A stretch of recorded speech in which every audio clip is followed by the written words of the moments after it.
मुंबई नाशिक महामार्गावरतील खारेगाव टोलनाका पुन्हा 9 वर्षांनी सुरू होणार आहे। सध्या आपण खारेगाव टोलनाका ज्या ठिकाणी बंद होता टोलनाका मनसेने आंदोलन केल्यानंतर हा टोलनाका बंद पाडायला सरकारला भाग पाडलं होतं आणि तोच टोलनाका आता पुन्हा नव्याने सुरू होणार आहे। पाहू शकतात या ठिकाणी मोठमोठे लोखंडी सांगाडे या ठिकाणी उभारण्याचं काम अर्धवट झालेलं आहे आणि येणाऱ्या काळात हे पूर्ण काम जे ते होणार आहे।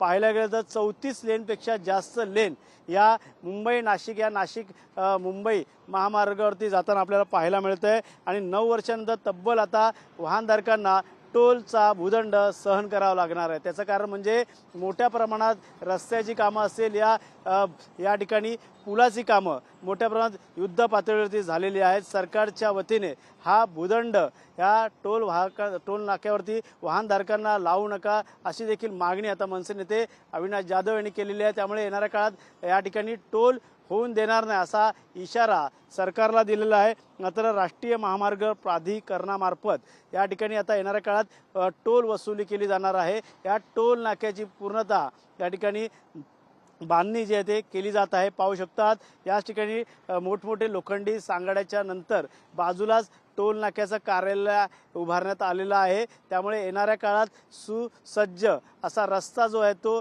समृद्ध महामार्गाला मिळणार आहे।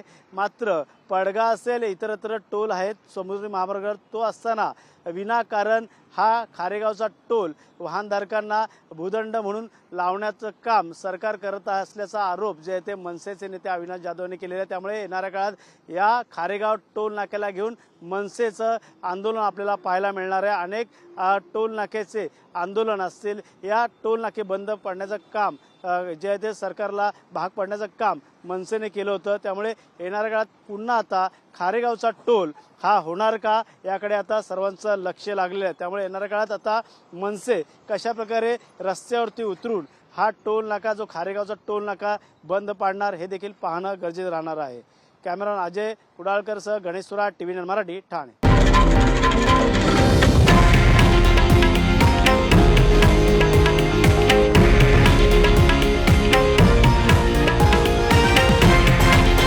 हे आहे देशातील नंबर 1 न्यूज नेटवर्क आणि आपण पाहत आहात TV9 मराठी, एकमेव।